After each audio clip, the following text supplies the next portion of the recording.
Selamat sore kakak, kita jumpa lagi dalam seri EWB atau Employee Wellbeing. Nah, kali ini dengan kakak Windy Widya Stuti dari Certified Financial Planning-nya PT Bank BRI dengan judul menabung bukan sisa atau prioritas. Nah, ini menarik nih, untuk yang masih Gen Z ini menarik. Kita lanjut.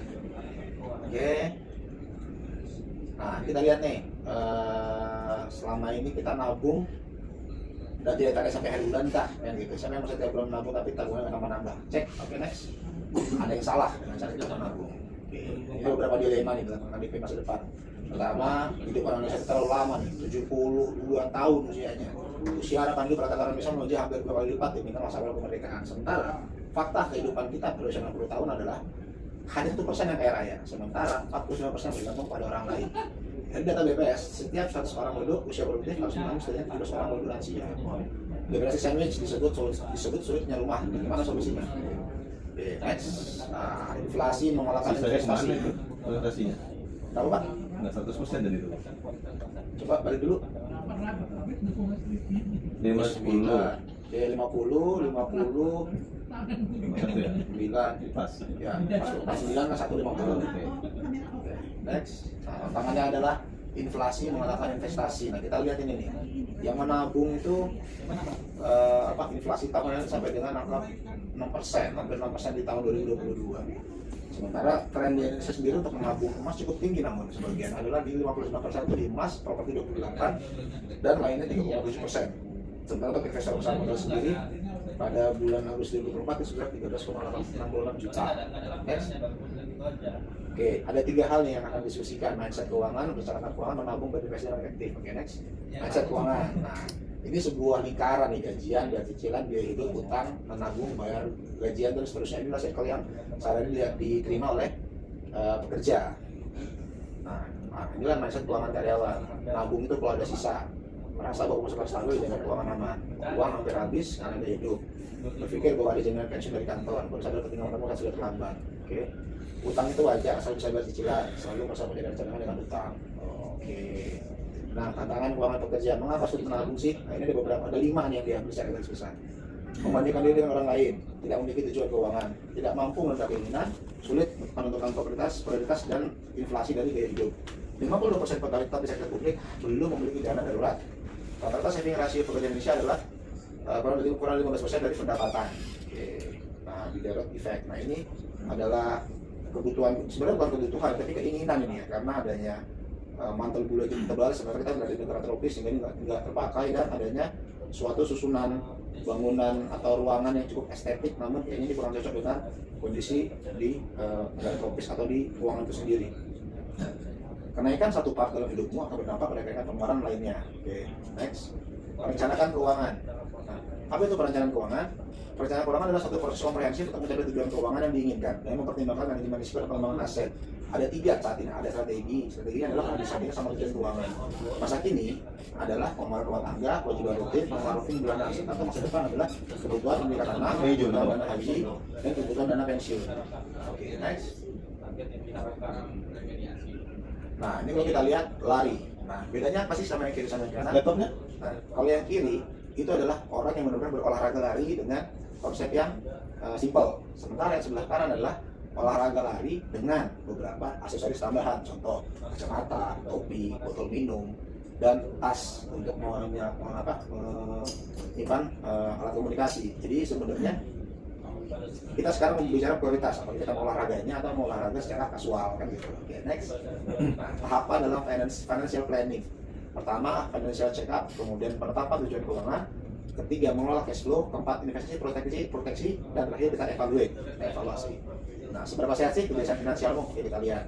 Setiap bulan ada sisa di akhir bulan dari penghasilan saya. Saya memiliki cicilan pinjaman dari 30% penghasilan saya.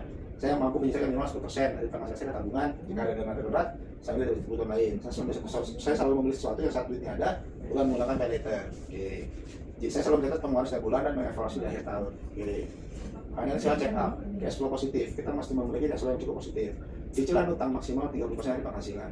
Dan kita mampu menabung minimal 10% per bulan.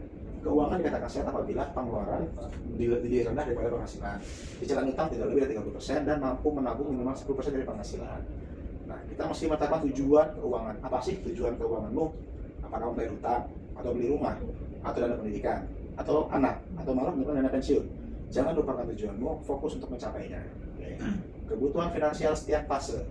Di sini aku bagi dalam 5 fase usia. Pertama, untuk yang pasangan untuk single atau pasangan muda adalah membangun karir, tidak ada tanggungan sama utang jangka pendek. Sementara untuk keluarga yang masih muda pertama adalah mortgage, kedua memulai keluarga, yang ketiga adalah memiliki anak. Nah, untuk yang keluarga usia menengah adalah reduction mortgage, kemudian children close to finishing schooling atau anak-anak yang sudah mau selesai sekolah.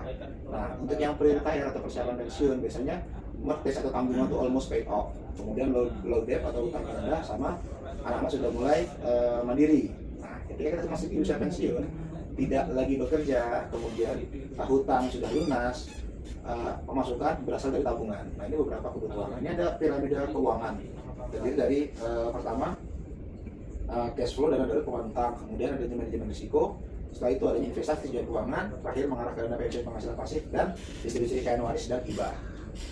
Nah, kekayaan bersih, kita memiliki aset dan kewajiban. Aset atau setara kas, investasi, konsumsi. Kewajiban adalah utang produktif, konsumtif, produktif dan konsumtif. Nah, kekayaan bersih, aset sama dengan aset dikurang kewajiban.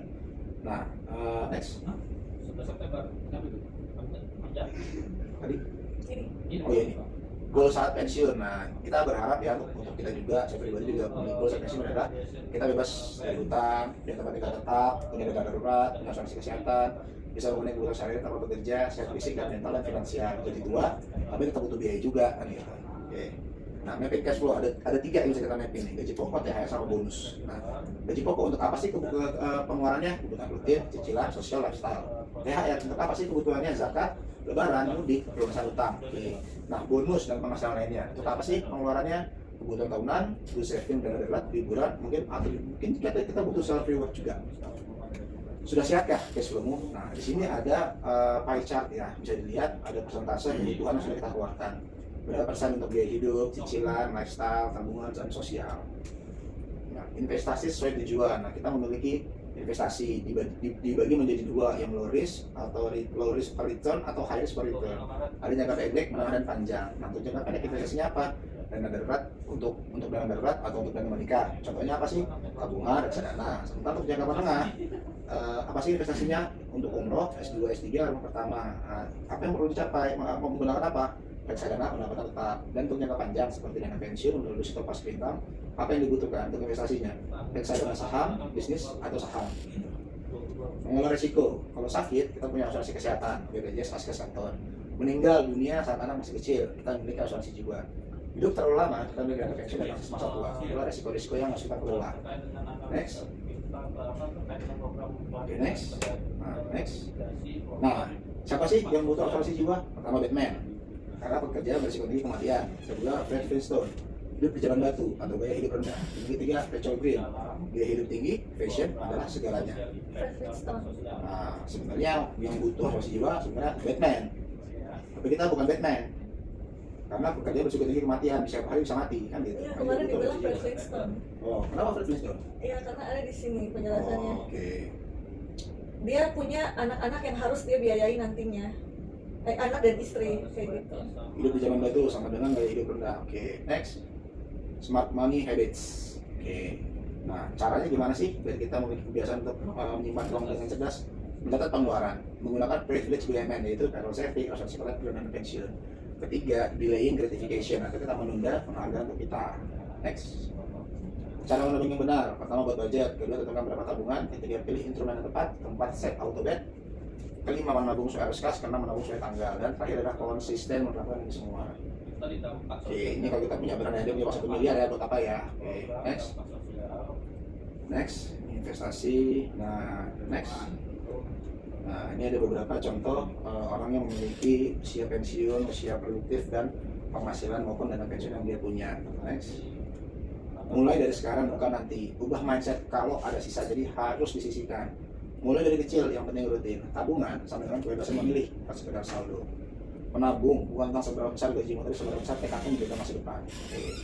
Oke, demikian dari kita mengenai EWB hari ini. Semoga ini bisa membuat kita lebih positif untuk men-saving pendapatan kita sendiri. Oke, demikian, terima kasih.